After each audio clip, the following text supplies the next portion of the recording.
Hi everyone, welcome to our next to the last episode of the Race Report for this season. I'm Ron Hills. For the last few weeks we've been talking with great racing families, and one of the very best is Lee Sherwood and his family from his very early days racing a street stock at the original Shangri-La Speedway through numerous modified championships and a stint on the Busch North Tour. Lee has always been successful, and his sons Brian and Steve and his nephew C.J. Yoakum are following in his footsteps. Who better to talk with them than the Race Report's own Leon Andrus?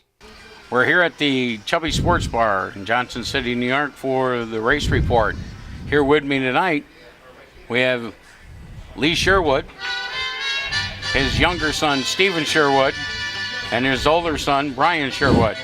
So I'm going to be doing a little bit of questions that you can all answer and some individual questions.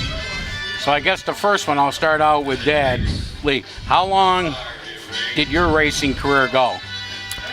Well, I actually started when I was about 14 racing microds with the Southern Tier Microd Club. And my last race that I drove in was about 3 or 4 years ago. And, I ran pretty much every year for that long. So that's quite a storied career. Did you keep track of your number of wins? Honestly, I really didn't. We had some success, and I was very happy with that. I was never much on really counting or keeping track, to be honest with you. Right.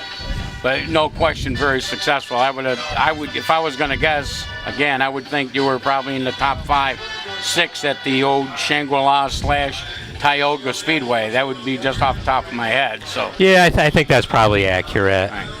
So before I move on to one of the sons here for a question, when you got out, now is there anything in racing you wish you would have done that you didn't do? Oh yeah, there's probably a lot of things I probably wished I could have tried, or I like all forms of racing.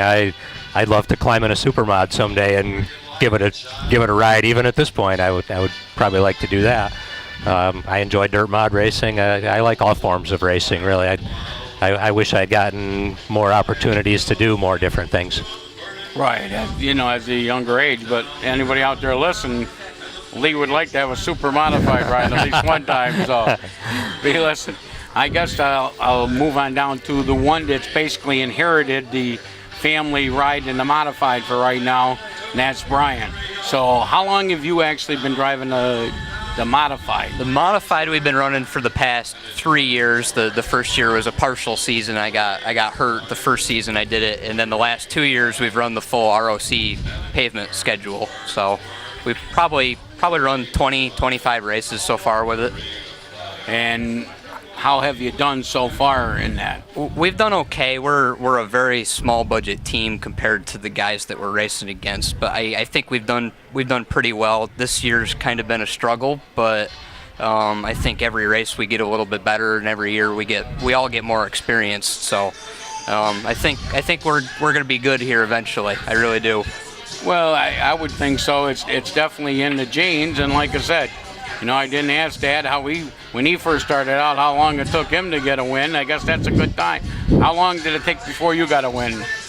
Well, actually, my first modified win actually came in my first season in modified racing, but it was a different time than what we have now. That was 1987. It was a weekly race at Shangri-La. What Brian's doing now is quite a bit tougher than what I was doing back in those days. Asphalt modified racing's changed a lot. So I guess this is a good time. I'll ask Stephen, I-88, you're running with the XL 600s and plus some tour races, I'm sure. You've got 2 feature wins this year. Is this your second full season? This should be my 4th full season. Fourth full season. Yep. I guess I'm thinking second could be just because I see you more now than I saw you before. So do you know how many wins you have in the 600? I only have 3 right now. We got 1 at 5 Mile Point last year, and I feel like we could have gotten a couple more earlier in the year, but we had a lot of motor problems that kind of kept us away a few weeks.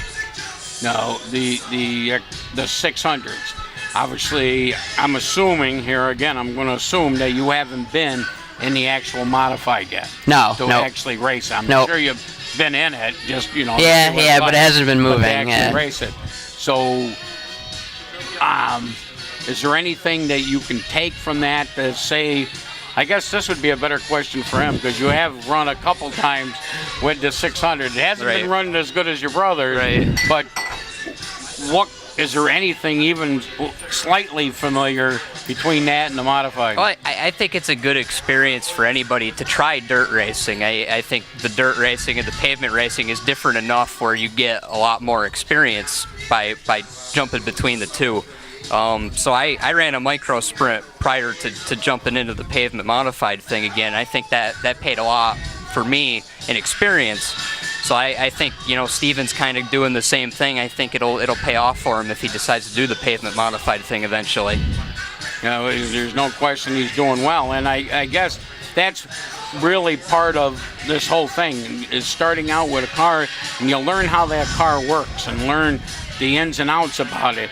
Now, when you go out for a race, or either one of you, when you go out for a race, do you get much information from Dad telling you what to do or how you should do it, or does he just say, you go out and see what you do and we'll adjust it afterwards? Well, I have the luxury with my car that he's also my spotter, so I'm on the radio with him all the time, and that's been a huge help. You know, he can help me with my line, he can help me try to do different things in the car to get around somebody.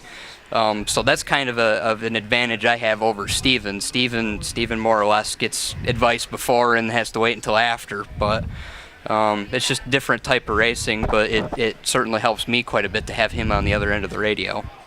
Now, in an asphalt modified, is there many adjustments that you can make inside the cockpit? The only adjustment we get from inside is the brake bias to go from the front to the back. So you're very limited with what you can do from inside the car. And really outside the car, there's not a huge number of different things that you can change in one race day. A lot of it comes down to different shocks, and what you do during the week is really what pays off for you on the weekend. Now, gear-wise for that, I guess gears, you relying on his experience from all the tracks he's ran at over his years, what gears you should run in them. Right. Yeah, I mean, for the most part, we go to enough different racetracks that we run the same gear at most of them. We run a 486 at a lot of the racetracks. A couple of the bull rings, we do play around with it a little bit just to see if we can get a little bit better. But for the most part, with our cars, we have what we want in mind, and we just stick to it. Okay. And now the 600, is there anything in there you can adjust? No, there's no in-car adjustments. They actually have a rule against that, trying to keep things more affordable. I knew Doug Borger, basically the builder and everything, and he's done a real job, really built that class up, but I wasn't sure if there was any kind of adjustment in there. Now, I guess when you go out, does Dad tell you anything there? Obviously, he wishes you good luck and do your best and all that, but is there anything else he tells you? Usually if I'm getting ready in the car, he might go up to the track and see what it's doing, if there's a feature before us, and he'll kind of tell me what line might be working or what the track's done. But usually it's just a surprise once you pull out there. You kind of got to figure it out yourself. Yeah. Well, I can understand that, and I guess as a question I was going to ask Lee, how well have you learned to read the racetrack itself, like where you believe is going to be the good line or so on and so forth? Not all that well, honestly. We're not all that experienced in dirt racing. It's quite a science, honestly, compared to pavement racing. As far as reading the track and everything. I think Steven's doing a good job of figuring it out for himself as he goes along. We have a basic setup that Steven uses most of the time, and the cars are small enough and the track is big enough. He can usually manage to find a place where the car goes pretty well. Right, and like I said, and the one thing about them, pretty much the cars are pretty much equal. I mean, the cars are very equal. Motors are sealed and stuff like that. So there's, obviously there's a few things he'll let you do, but for the most part, the cars are all pretty equal in that division. So that's a good thing. Goal. Do you have any goals that you're thinking about going? And I'm asking Stephen right now. I think I'd like to stick with the dirt thing. I like the fact that there's more tracks around us. I feel like there's more opportunities to race. So maybe in a few years, maybe moving up to a sportsman and then possibly a modified after that. I like racing close to home. I think it's more fun that way, and I think there's a better chance of doing that around here on dirt. Well, there's no question about that. So that's a good part. How about you, Brian? I'd like to win. I'd like to win a modified race someday. That's my goal for this. I know it's a pretty tough order to do right now with what we have to work with. But this is what I've wanted to do since I was 5 years old watching him race. So I don't have any intentions of doing anything different than the pavement modified stuff. I hope someday it turns around a little bit, but it's kind of tough thing to do right now. I know you didn't keep track of your wins. Do you have any idea how many different tracks you raced at?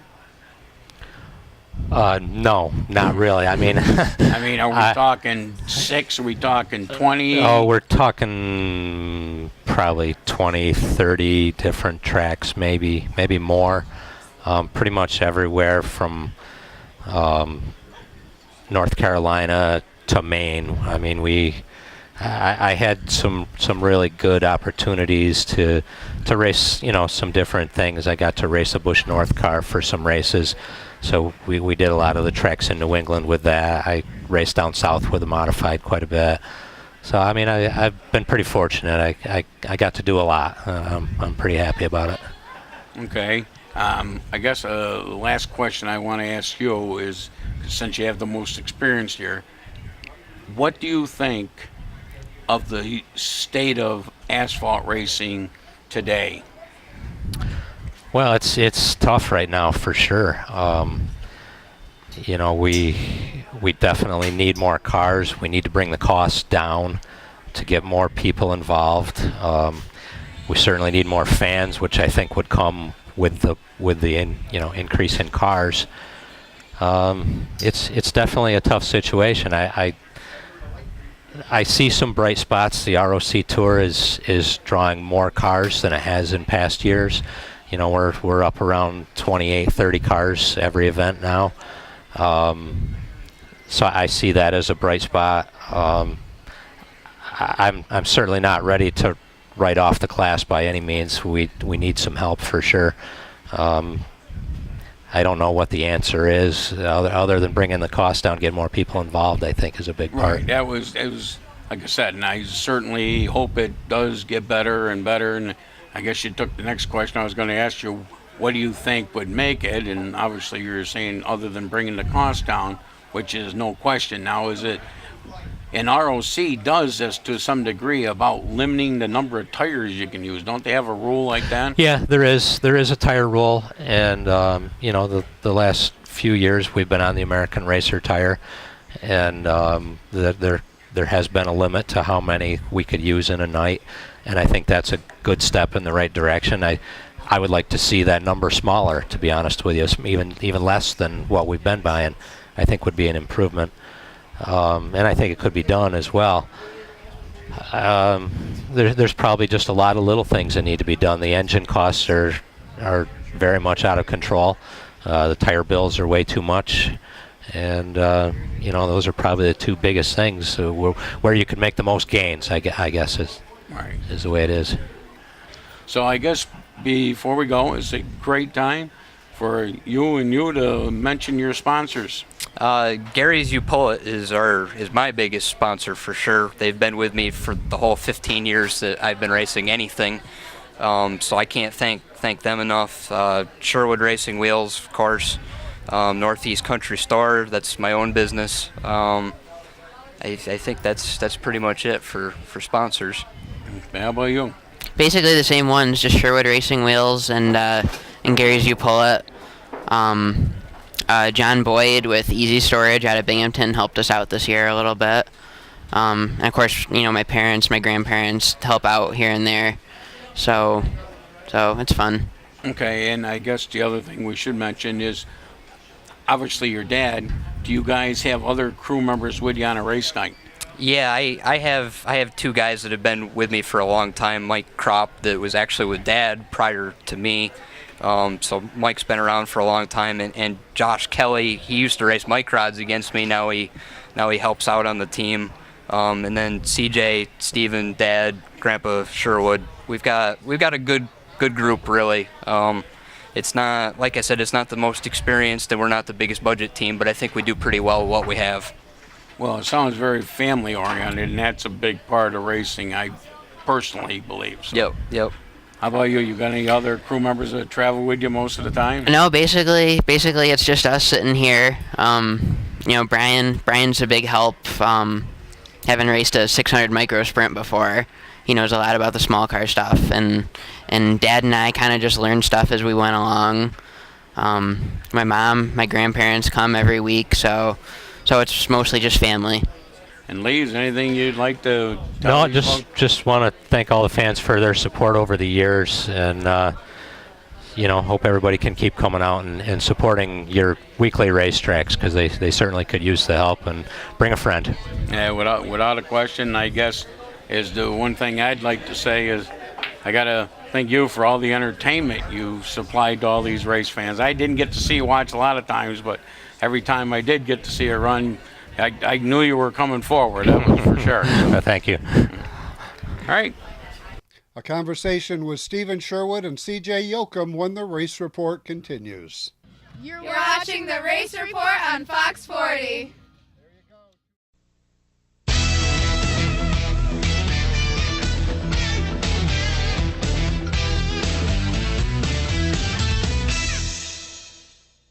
30 years of satisfied customers. That's the proud history of Brush and Pallet Auto in Candor. We have a large selection of cars, trucks, and SUVs. Here is this week's Car of the Week. We'll give you a $1,000 minimum trade-in, and we have financing options to fit your needs, including a first-time buyers program. Think you can't afford it? We think you can. Check us out at brush-pallet.com or visit us in person at 598 Owego Road in Candor, New York. I'm here with Stephen Sherwood of the driving the 96 car at I-88, the XL600, and joining me also driving the XL600, CJ Yoakum, that drives the 777 car. So I talked to Stephen a lot. We'll talk to you a little bit, then I got a couple questions for the both of you. All right. So when did you get into the 600s? I just got into the 600 XLs last year towards the end of the year. First race was the big show we had at 5 Mile Point. I started getting my feet wet with that. Did you race at all before that? Before that, I raced at Southern Tier Micro Club in Candor, New York. Raced asphalt in the stock and novice micro classes. After that, I took a bit of a hiatus for school and stuff, and then got back into it this year. Okay, and like I said, the class seems to be growing a little bit more each and every week. I know three more people that's been locally just getting into it, and that's good to see, because I totally enjoy the class. They're similar to modified, just scaled down, and they put on one whale of a show. Now, obviously, you're learning here a little bit more. Now, does Stephen give you a lot of pointers? Yeah, he gives me a lot of pointers when we're doing setup stuff, or when we're trying to do some troubleshooting in the garage. Once you get onto the track, it's a bit of a free for all, but he definitely helps a lot in getting the car tuned up and troubleshooted throughout the week. Okay, after the heat races are over, you get down in the pit area. Now, you guys compare notes of if you were in a different heat or in the same heat of how the car has reacted? Yeah. If I'm as a rookie, I'm still kind of struggling trying to figure out where the fast lines are, and it changes week to week. So if I don't feel like I get it right, I'll come in and ask them, hey, where did you think the fast line was, and where do you think it's going to be going for the feature? And we'll try to adjust our car accordingly. And that's basically it, really. Yeah, and like I said, I guess I didn't tell the folks that you're basically cousins, because his dad and your sister is your mother, however that works. People will figure that all out. But anyway, and it's good. I mean, and he's got enough experience that he certainly can help you, because he's doing a whale of a job. And And personally, I watch each and every week, have the privilege of calling races, and there's no question you're getting better and better each and every week. The season's starting to wind down. Yeah. I'm not going to say you're going to get a win in the feature before the year is out, but you're certainly going to be competitive enough to be up there. Yeah. The hardest thing for us has been understanding how the car is kind of what wears out from week to week, or if you just have a bit of a rough and tumble night and figuring out, okay, what exactly broke. So often we'll come back from that. It takes like a week to get the car back to where it needs to be. I guess I can ask this next question to both of you, because I'm sure the fans would like to know, and I truly have no idea. I guess I've never thought about it till just now. When you guys are out there, is this you go in one gear and that's it, and that's what you're in? No, you start in second, and shift up in third once you go into about turn one. Where that is, it depends on the driver and depends on how the car's set up exactly. And that's basically what you're saying. I mean, that's what you guys do. Now, can somebody else run it in second if they're geared different? Or there's no rule that says you have to run in third, is there? No, there isn't. The only rule that we have is that you can't actually shift during racing if you're on a bigger track. It might be a little bit of an advantage. There are people that do gear the car differently. They might run in fourth gear and start in third. Right.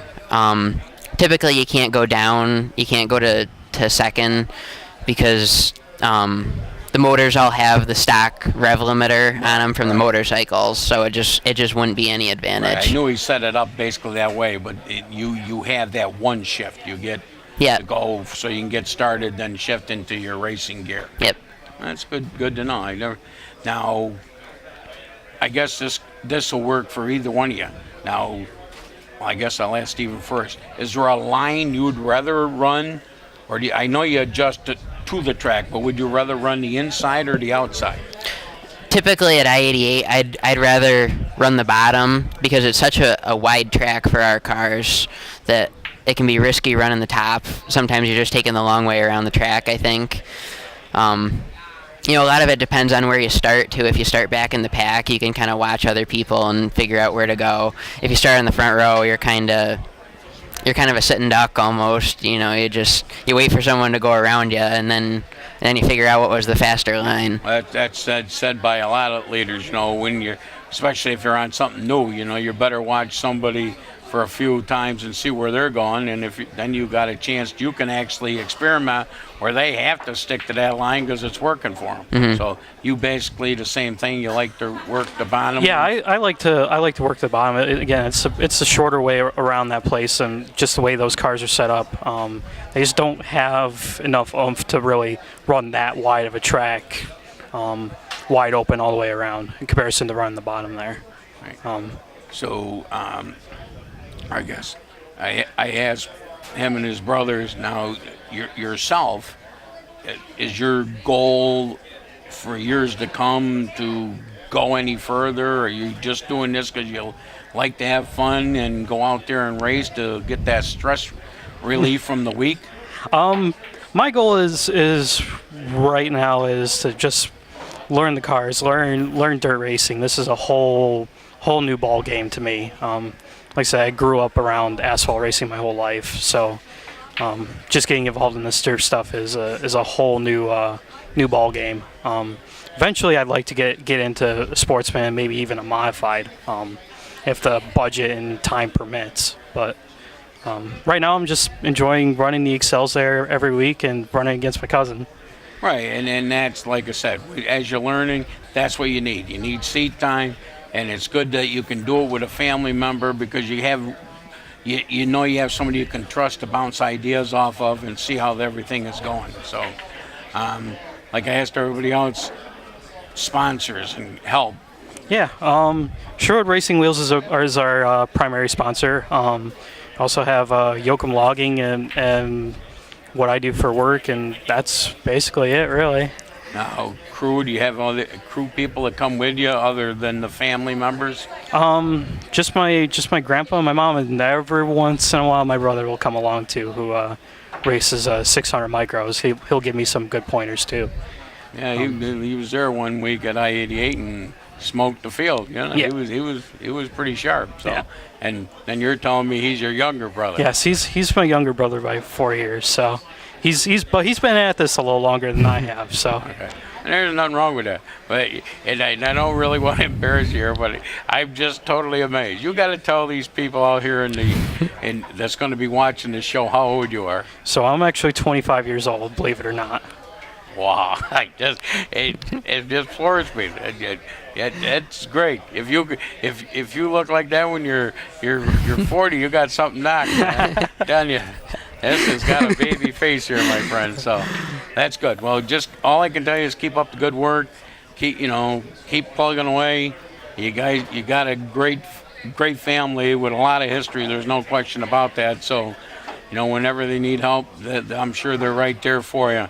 So is there anything you would like to tell the audience before you leave?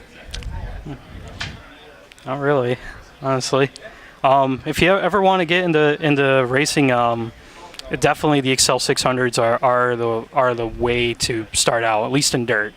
They're definitely, like Steven was mentioning earlier, it's definitely a very budget-oriented class. There's a lot of rules to prevent people from spending ridiculous amounts of money. It's competitive and it's a lot of fun every week. So I certainly can agree with you. All right, well, that's basically it. We're glad that all the family was here, the Sherwood family, and C.J. Yoakum, I guess. Let me ask that one last question before we go. What's C.J. stand for? CJ is Craig Jr. I'm named after my dad. So there you go, folks. Craig Yoakum Jr. All right. Well, thanks for being here. And as always, my thanks to Ian Andrus for the great job he's done throughout the season here on the Race Report. Isn't this a great-looking Toyota Camry? And you could win this for just $40 while helping the International Motor Racing Research Center in Watkins Glen. Tickets are $40 each or 3 for $100, and the drawing is this Saturday at the International Motor Racing Research Center on Decatur Street in Watkins Glen. For more information, log on to racingarchives.org. We have just one more episode of the Race Report next week. Will it be the final episode for this year or the final episode ever? That will be determined next week in Rochester, so tune in next week to see if it's a series finale or a season finale. But for now, thanks for watching. For the entire staff of the Race Report, we appreciate you being with us. Happy holidays. I'm Ron Hills. Till next week, I'll see you at the races.